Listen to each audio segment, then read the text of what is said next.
Hi guys, this is Sadek from Dwarven.com, and in this video, we'll show you how to downgrade your iPhone from iOS 18 to iOS 17.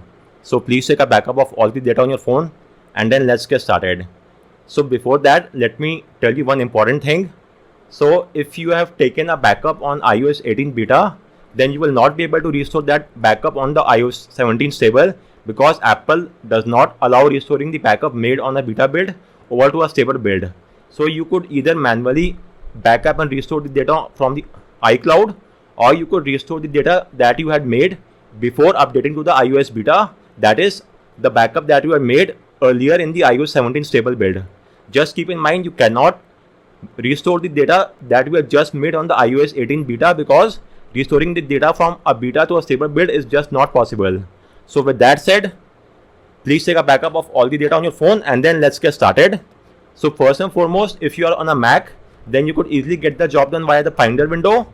On the other hand, if you are on Windows, then you will have to install the iTunes software on your PC. So you may install it from the official Microsoft Store, install it from there, and then let's get started. So head over to the IPSW website from here and download the iOS 17 firmware for your phone. So in my case, it's the iPhone 14 Plus.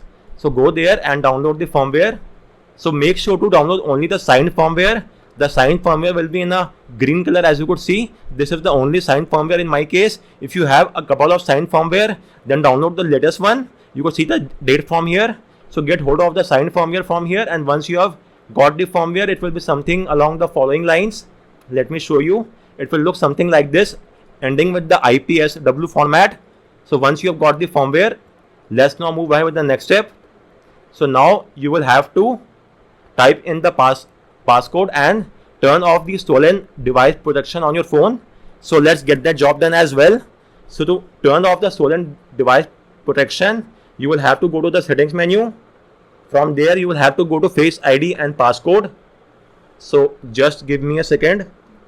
Let's access the Face ID and passcode option.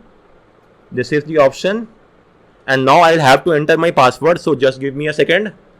Once you have entered your password, now scroll down until you see the stolen device protection, and inside that go there and turn off the toggle next to stolen device protection, and it will now require a Face ID. Once that is done, you could see that the stolen device is now turned off on my phone.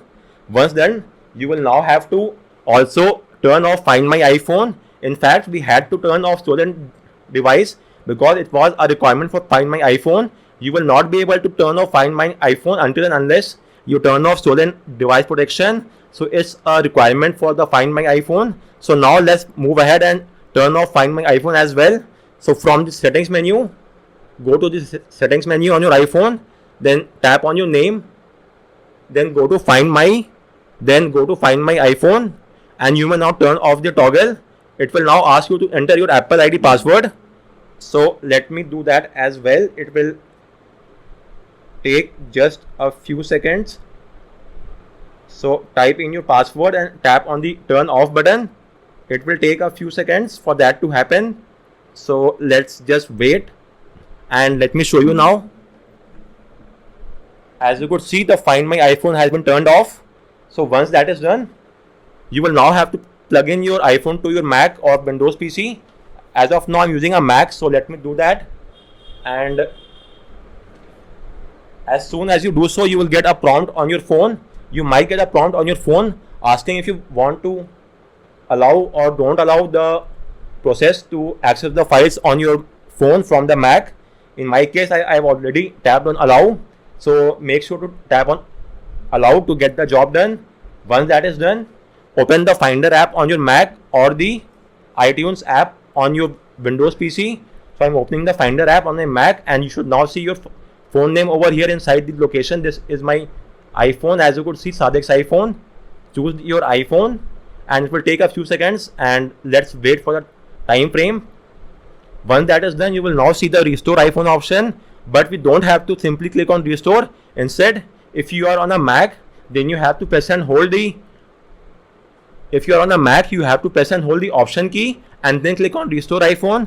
If you are on a Windows PC, then you'll have to press and hold the shift key and then click on restore iPhone. Again, I am repeating, for Mac users, they have to press and hold the option key, whereas for Windows users, they have to press and hold the shift key and then select on restore iPhone. So let's get the job done. Since I am on a Mac, I'll press and hold the option key and then click on restore iPhone.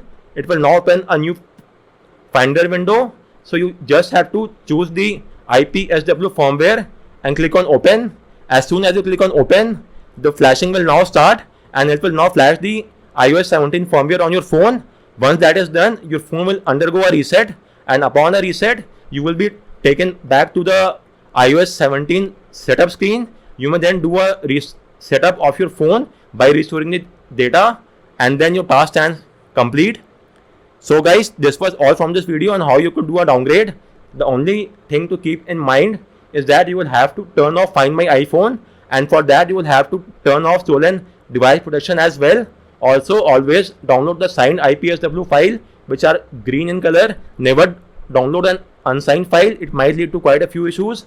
Finally, press and hold the option key if you are on a Mac, and press and hold the shift key if you are on a Windows PC, and then click on restore iPhone and then choose the IPSW file, and then the downgrade will start. It will take up to around 8 to 10 minutes or even longer, and once that is done, your phone will undergo a reset, and after that you will be on the iOS 17 build. So guys, on that note, I round up this video. If you have any queries with regard to any of the steps, do let me know in the comment section, and thanks a lot for watching.